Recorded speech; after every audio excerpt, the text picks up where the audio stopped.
How is the Davidic Covenant really just an expansion of the Abrahamic Covenant? Is Yeshua's fulfillment of the Davidic Covenant on earth or in heaven?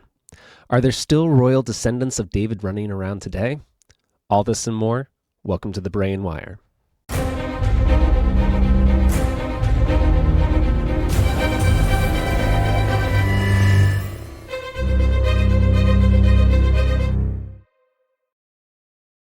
So last session, which was quite a while ago, I started a little mini-series on unconditional covenants, starting with the Abrahamic covenant.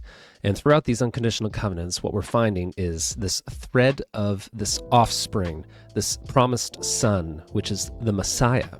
So this session, we are continuing this series and coming to the Davidic Covenant.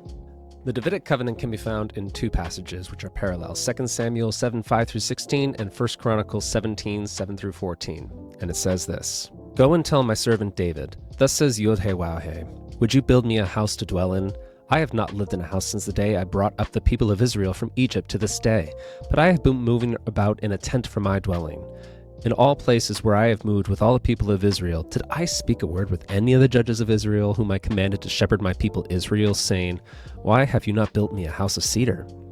Now, as a side note here, it would not be David who would build temple for YHWH, as David had too much blood on his hands. He was a man of warfare, not of peace. YHWH never asked for a temple either. David wanted to do this, but it would be Solomon, David's son, who would construct this temple for God.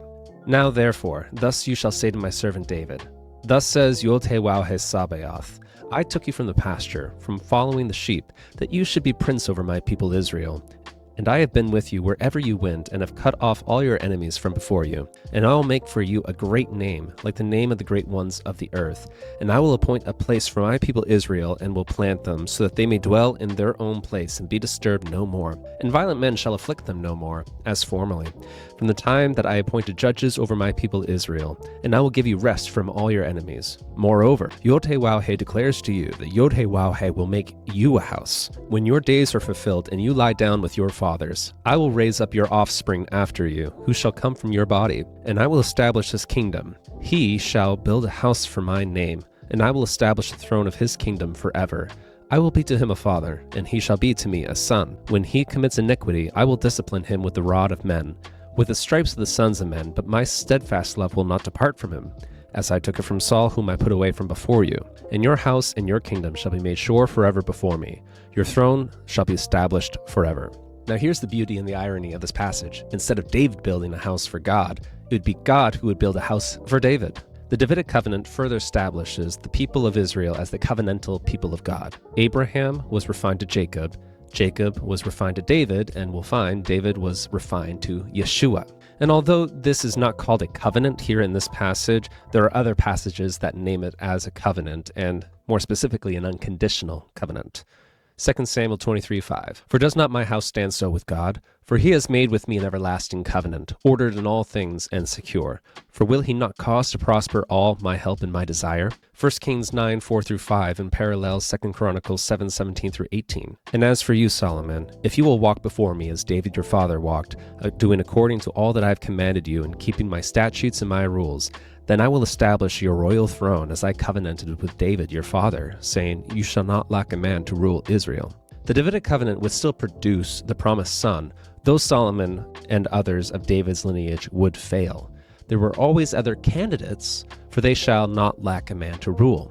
Psalm 83, several different passages in it. "You have said, I have made a covenant with my chosen one. I have sworn to David, my servant, I will establish your offspring forever and build your throne for all generations. My steadfast love I will keep for him forever, and my covenant will remain faithful for him. I will establish his offspring forever and his throne as the days of the heavens. I will not violate my covenant or alter the word that went forth from my lips.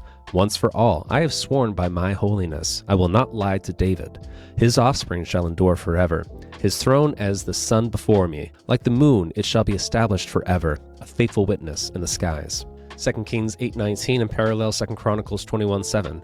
"Yet YHWH was not willing to destroy the house of David because of the covenant that he made with David, and since he had promised to give a lamp to him and to his sons forever." And finally, Jeremiah 33:20-26.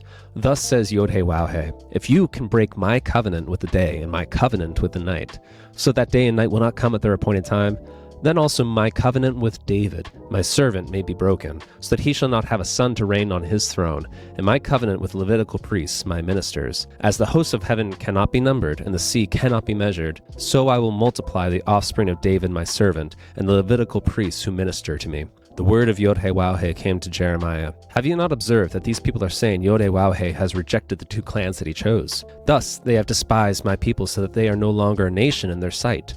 Thus says YHWH, if I have not established my covenant with day and night in the fixed order of heaven and earth, then I will reject the offspring of Jacob and David my servant, and will not choose one from his offspring to rule over the offspring of Abraham, Isaac, and Jacob. For I will restore their fortunes and will have mercy on them. Now there's so much in this passage that I love. First and foremost, where God says, have you not heard these people saying that God has rejected the two clans of Israel that he chose? Thus they have despised my people. I mean, how often do you hear that nowadays?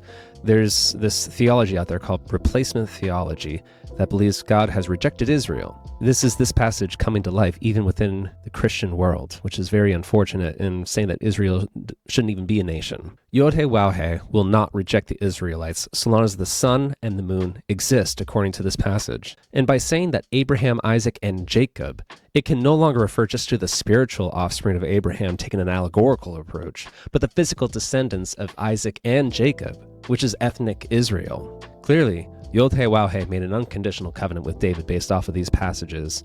And although David's seed may and will sin, the promise will still remain, though they might be chastised and disciplined and lose their covenantal blessings. And it's the same as in the life of a believer. Just as we may sin and lapse, and live in lack of separation from the world, and appear as though we knew nothing of the Father, the care of God, and enjoy nothing of the blessings of the intimacy with the heart of God. And that's a quote from Charles Lee Feinberg in The Minor Prophets. So the same is with Israel. They may sin and rebel from God and not enjoy the blessings of God, but that does not annul the electing grace of God. All right, so moving on. What are the provisions of the Davidic Covenant? Well, you can break them down into several categories. Personal blessings, national blessings, blessings specifically for Solomon, and then finally the big one, the eternal rule of David's throne, which can be further subdivided into a few different categories. David's eternal seed, David's eternal kingdom, and David's eternal throne. Now, the personal provision to David was that his name would be made great. The national blessings was rest from their enemies. The blessings to Solomon and partial to Yeshua. And then the eternal rule, David's eternal seed. And Matthew and Luke's genealogies prove Jesus' descendancy from David. An interesting side note here that I just learned. Matthew probably wrote his gospel knowing that it was probably going to become canon in Scripture, and he started his book with the genealogy. And what's interesting about that is the Jewish Bible, the Tanakh, has a different order of Old Testament books than what we have in our Christian Bible. In the Tanakh, it ends with Chronicles, which is full of the genealogies. So you go from reading all these genealogies in Chronicles to this genealogy in Matthew's Gospel, proving that Jesus is the descendant of David, this promised son, this Messiah. I just thought that was an interesting side note that I just learned recently. All right, David's eternal kingdom. Isaiah 9, chapter 7. Of the increase of his government and of the peace there will be no end. And on the throne of David and over his kingdom, to establish it and uphold it with justice and righteousness, from this time forth and forevermore. The zeal of YHWH Sabaoth will do this. Mark 11, 9 through 10. And those who went before and those who followed were shouting, Hosanna! Blessed is he who comes in the name of YHWH. Blessed is the coming kingdom of our father David. Hosanna in the highest. In Acts 1:6, so when the disciples had come together, they asked Yeshua, Adonai, will you at this time restore the kingdom to Israel? So you see, at the time of Jesus' ascension, his disciples thought that he was going to fulfill all these prophecies and he was going to establish Messiah's kingdom. However, obviously they were mistaken, and it was going to take at least another 2,000 years for this to happen. And then finally, David's eternal throne. Luke 1:31 through 33. He will be great and will be called the son of Elyon. And Adonai YHWH will give to him the throne of his father David, and he will reign over the house of Jacob forever, and of his kingdom there will be no end. Acts 2:30. Being therefore a prophet, and knowing that God had sworn with an oath to him that he would set one of his descendants on his throne. Another interesting point about the Davidic Covenant being an extension of the Abrahamic Covenant is the line from the Abrahamic Covenant where God says, kings shall come from you. And obviously we have King David all the way down to King Yeshua. So we know that Yeshua is the ultimate literal fulfillment. Additional passages that prove this point: Isaiah 11:1, there shall come forth a shoot from the stump of Jesse, and a branch from his roots shall bear fruit. Matthew 1:1, the book of the genealogy of Yeshua HaMashiach, the son of David. And Revelation 5:5, and one of the elders said to me, weep no more. Behold, the Lion of the tribe of Judah, the root of David, has conquered, so that he can open the scroll and its 7 seals. Now, believe it or not, there is quite a bit of controversy surrounding this covenant, and you might be saying, how is that possible? This seems pretty straightforward. But it's not about the who, but the when, where, and how this is fulfilled.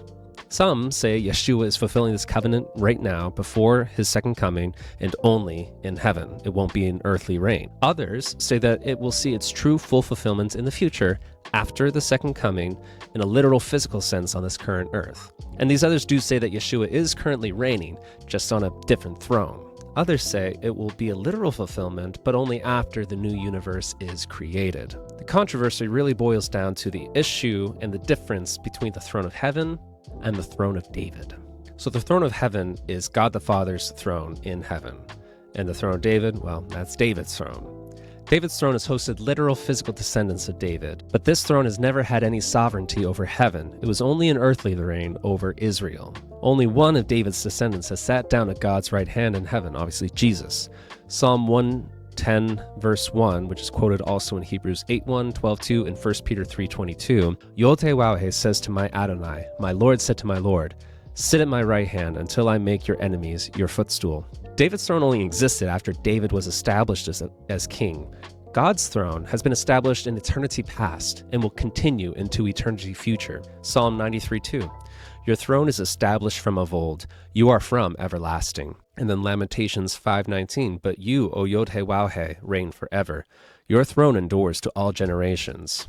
So if the throne of David and the throne of God are one and the same, and God's throne was established from eternity past, why would God even need to bother establishing David's throne forever? In Revelation 3:21, there's a further dichotomy from Jesus himself, where he says to one of the churches, to the one who conquers, I will grant him to sit with me on my throne, as I also conquered and sat down with my Father on his throne.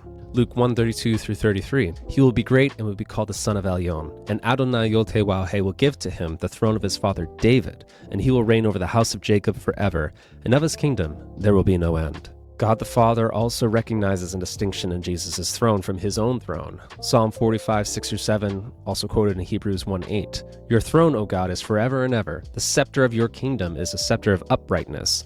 You have loved righteousness and hated wickedness. Therefore God, your God, has anointed you with the oil of gladness beyond your companions. And again, David's throne is an earthly reign.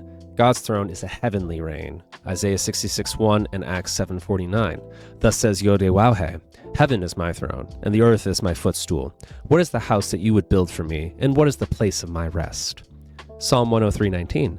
YHWH has established his throne in the heavens, and his kingdom rules over all. In Matthew 5:34, but I say to you, do not take an oath at all, either by heaven, for it is the throne of God. In Matthew 23:22, and whoever swears by heaven swears by the throne of God and by him who sits upon it. So right now, yes, Yeshua is in heaven, and he reigns in heaven at the right hand of the Father, but it is not the Davidic throne.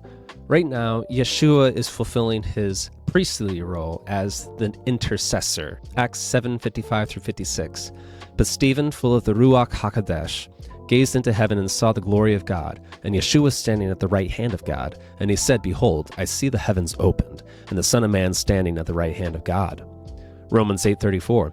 Yeshua HaMashiach is the one who died. More than that, he was raised, who is at the right hand of God, who indeed is interceding for us.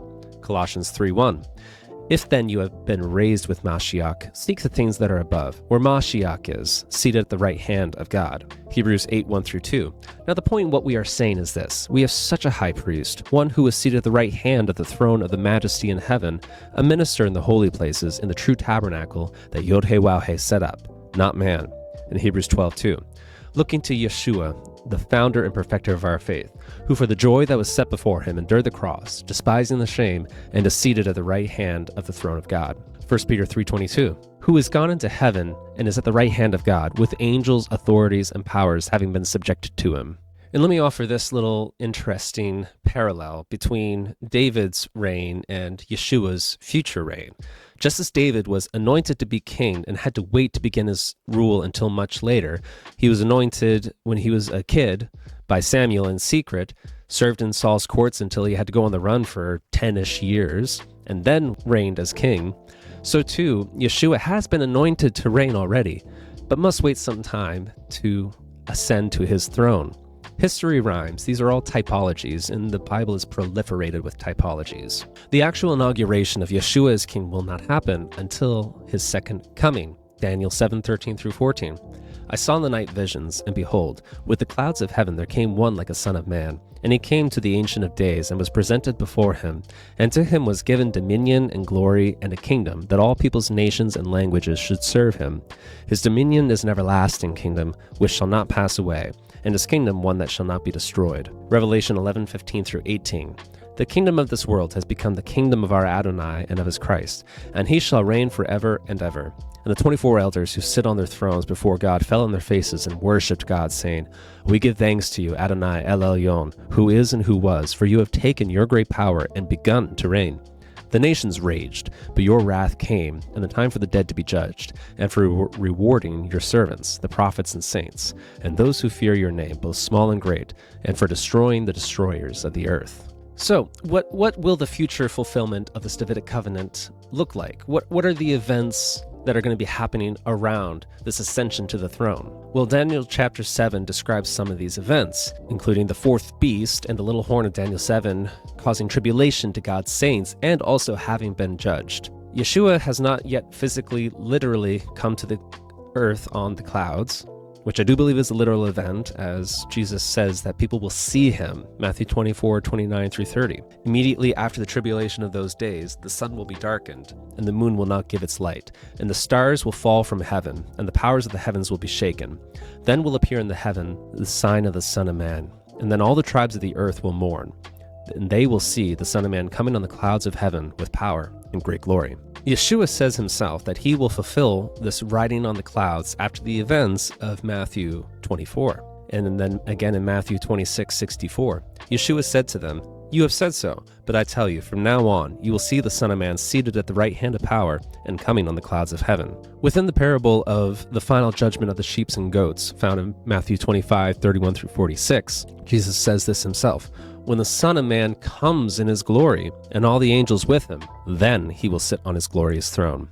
Yeshua sits on his throne to judge, to allow believers to enter the kingdom. This next passage in Zechariah lists many things that will happen after Yeshua is crowned king. And YHWH will be king over all the earth. And on that day, YHWH will be one, and his name one. Yeshua becomes king after the nations are gathered to Jerusalem.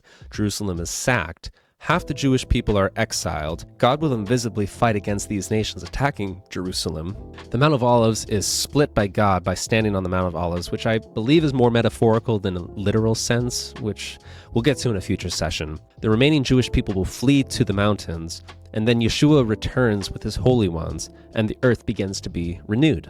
Yeshua's enemies must first be made a footstool for his feet, according to several passages. Psalm 110:1 through 2, as we've already quoted. Yeshua sits on his heavenly throne at God's right hand until God makes his enemies a footstool for Yeshua. Then Yeshua sits on his Davidic throne. Hebrews 10:12 through 13. But when Mashiach had offered for all time a single sacrifice for sins, he sat down at the right hand of God, waiting for the time until his enemies should be made a footstool for his feet. And when is this? When Yeshua returns to conquer his enemies. And also the regeneration of believers must first take place. Matthew 19:28. Truly, I say to you, in the regeneration, when the Son of Man will sit on his glorious throne, you who have followed me will also sit on 12 thrones, judging the 12 tribes of Israel. So after this regeneration is when the Son of Man will sit. What is this regeneration? Well, the Greek word is palingenesia. It's a compound word from palin, which means again, and genesis, which means birth, beginning. So it translates as new birth, renewal, rebirth. Titus 3:5 uses this word in the sense of being born again in a spiritual sense, but in Acts 3:19 through 21, it is used when Christ returns to restore all things. And also, according to that passage, the disciples are not yet reigning on 12 thrones over Israel, so based upon that, Jesus isn't sitting on his throne yet. So let's take a step back from this controversy, have fun, and just kind of fantasize about what Yeshua's earthly reign would actually look like. Well, one thing we know is that he will reign over the entire earth. Zechariah 14:4-9. And YHWH will be king over all the earth. On that day, YHWH will be one, and his name one. Psalm 72:8 and also Zechariah 9:10. May he have dominion from sea to sea, from the Euphrates River to the ends of the earth. Daniel 2:35.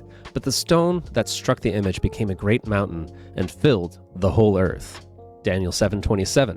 And the kingdom and the dominion and the greatness of the kingdoms under the whole heaven shall be given to the people of the saints of Elyon. His kingdom shall be an everlasting kingdom, and all dominions shall serve and obey him. Revelation 11:15. The kingdoms of this world has become the kingdom of YHWH and of his Mashiach, and he shall reign forever and ever. Jesus is going to be reigning from Israel, from Jerusalem, not Washington, D.C., or London, or Dubai, or Singapore. It's going to be Jerusalem. Jeremiah 23:5-8, and also 33:14-16. Behold, the days are coming, declares YHWH, when I will raise up for David a righteous branch, and he shall reign as king and deal wisely, and shall execute justice and righteousness in the land. In his days Judah will be saved, and Israel will dwell securely. And this is the name by which he will be called, YHWH Sidkenu. Therefore, behold, the days are coming, declares YHWH, when they shall no longer say, as YHWH lives, who brought up the people of Israel out of the land of Egypt, but as YHWH lives, who brought up and led the offspring of the house of Israel out of the north country, and out of all the countries where I had driven them. Then they shall dwell in their own land. So there's a lot of good stuff in this passage that I'd love to dive into, such as God bringing people out of this north country, out of this exile into all these different countries. But that's for a future session. What this passage also shows is that this will also be the fulfillment of the Abrahamic covenant, specifically the land portion of the covenant, when the people of Israel will dwell in their own land. And the last thing I want to say about this passage too is that there's lots of Exodus motifs in this, and also proliferated throughout prophecy are these Exodus motifs portraying Jesus as the better Moses in the fashion of Hebrews. There will be dramatic changes that also accompany Yeshua's ascension to the throne. Multiple passages in Isaiah talk about how the desert is going to blossom and bloom. Isaiah 35:1-2. The wilderness and the dry land shall be glad. The desert shall rejoice and blossom like the crocus. It shall blossom abundantly and rejoice with singing. Isaiah 41:18-20. I will open rivers on the bare heights, and fountains in the midst of the valleys. I will make the wilderness a pool of water, and the dry land springs of water. I will put in the wilderness the cedar, the acacia, the myrtle, and the olive. I will set in the desert the cypress, the elm, and the pine together, that they may see and know, may consider and understand together, that the hand of YHWH has done this, the Holy One of Israel has created it. In Isaiah 51:3, for YHWH comforts Zion, he comforts all her waste places, and makes her wilderness like Eden, her desert like the garden of YHWH. Joy and gladness will be found in her, thanksgiving and the voice of song. Other things, the wild animals will be tame and even vegetarian. Isaiah 11:6-9. The wolf shall dwell with the lamb, and the leopard shall lie down with the young goat, and the calf and the lion and the fattened calf together, and a little child shall lead them. The cow and the bear shall graze, their young shall lie down together, and the lion shall eat straw like the ox. The nursing child shall play over the hole of the cobra, and the weaned child shall put his hand on the adder's den. They shall not hurt or destroy in all my holy mountain. For the earth shall be full of the knowledge of YHWH, as the waters cover the sea. Isaiah 65:25. The wolf and the lamb shall graze together. The lion shall eat straw like the ox, and dust shall be the serpent's food. They shall not hurt or destroy in all my holy mountains, says YHWH. Diseases and deformities will be healed, which we certainly got a foretaste of during Jesus' first coming ministry. Isaiah 29:18. In that day the deaf shall hear the words of a book, and out of their gloom and darkness the eyes of the blind shall see. Isaiah 33:24. And no inhabitant will say, I am sick. The people who dwell there will be forgiven their iniquity. Isaiah 35:5-6. Then the eyes of the blind shall be opened, and the ears of the deaf unstopped.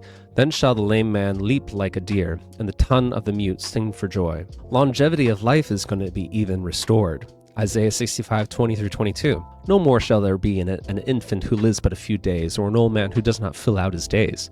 For the young man shall die 100 years old, and the sinner 100 years old shall be accursed. And they shall build houses and inhabit them. They shall plant vineyards and eat their fruit. They shall not build and another inhabit. They shall not plant and another eat. For like the days of a tree shall the days of my people be, and my chosen shall long enjoy the work of their hands. There are many other passages that talk about other things, like in Ezekiel 47, there's a unique stream that gives healing properties. Food will be plentiful in passages like Joel 2:21 through 26, 3:18, Amos 9:11 through 15, Isaiah 30:23, and Ezekiel 34:23 through 29. And we can go on and on about what this will look like, but again, future sessions will cover what Messiah's kingdom will look like and function like.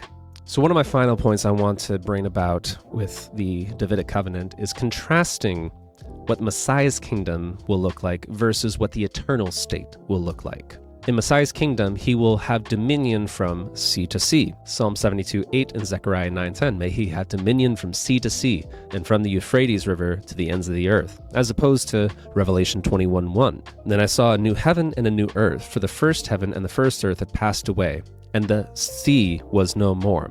So if in the eternal state there's no more sea, how can Messiah's kingdom have dominion from sea to sea? It can't. So Messiah's kingdom is before the eternal state, and it's not the same. There are unsafe present in Messiah's kingdom. Isaiah 11:4, but with righteousness he shall judge the poor and decide with equity for the meek of the earth. And he shall strike the earth with the rod of his mouth, and with the breath of his lips he shall kill the wicked. Revelation 27 through 9. Satan will be released from his prison and will come out to deceive the nations that are at the four corners of the earth, Gog and Magog, to gather them for battle. Their number is like the sand of the sea. And they marched up over the broad plain of the earth and surrounded the camp of the saints and the beloved city. But fire came down from heaven and consumed them. And this is as opposed to Revelation 21:8. But as for the cowardly, the faithless, the detestable, and as for murderers, the sexually immoral, sorcerers, idolaters, and all liars, their portion will be in the lake that burns with fire and sulfur, which is the second death. There will be children that are born during Messiah's kingdom. Jeremiah 30:19 through 20. Out of them shall come songs of thanksgiving, and the voices of those who celebrate. I will multiply them, and they shall not be few. I will make them honored, and they shall not be small. Their children shall be as they were of old, and their congregation shall be established before me, and I will punish all who oppress them. In Ezekiel 47:22, you shall allot it as an inheritance for yourselves and for the sojourners who reside among you, and have had children among you. And this is as opposed to what Jesus says in Matthew 22:30. For in the resurrection they neither marry nor are given in marriage, but are like angels of heaven. So based upon this, an interesting point to be made is that there appears to be some kind of a blend of glorified and non-glorified peoples in Messiah's kingdom, as before Messiah's kingdom, when he comes to this earth, there will be glorified people present. And one quick final point, I know I've made a few final points by this point, just more proving the point that Jesus' reign on David's throne is a political reign rather than just a spiritual reign from heaven. There will be a government. There will be international relations. Jerusalem will be the capital. Jesus will be judging the nations when he's here on earth. And again, we'll deal with the more specifics of those when we deal with the Messiah's kingdom in a future session. But the final point I do want to leave you with, and I promise this is the final point, which are some of the final words of Yeshua himself from our Bible. Revelation 22:16. I, Yeshua, have sent my angel to testify to you about these things for the churches. I am the root of and descendant of David, the bright morning star. Now this passage also echoes on the bright morning star thing, Numbers 24:17, 2 Peter 1:19, and Revelation 2:28. It just has a little Easter egg side note. But that's it, I promise. I've thrown a lot of information at you, a lot of verses, but I want to summarize them so you can kind of get a quick recap. The Davidic Covenant is an expansion and a refining of the Abrahamic and also the seed prophecy, the proto-evangelium. This promised seed was refined to Abraham, then Isaac, then Jacob, then Judah, and now David and Solomon, and ultimately Yeshua. This is the thread of the Messiah. The Davidic Covenant was an unconditional covenant. No requirements were made to David to establish this. David's descendants could fall out of covenantal blessings when they sinned. However, David would never lack a descendant for the throne. The biggest controversy surrounding this covenant is the throne of David versus the throne of God. The throne of David is a physical, earthly throne from which the future Messiah will be crowned upon and sit upon and rule from Jerusalem on earth. The throne of God is from eternity past and has been and only will be God the Father's throne. Details of what Messiah's kingdom will look like are proliferated throughout the Old Testament and are not to be confused with what the eternal state will be. So that's it.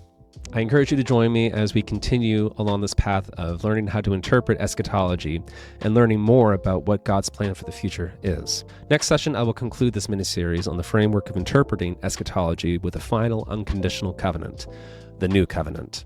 Please like this video if you're thankful that the unconditional covenants are all God and none of man. Subscribe so you get notifications when I release new content. Comment down below what you think about this, but please remember to keep it in accordance with the fruit of the Spirit. Blessed is he who comes in the name of YHWH. Blessings and Maranatha.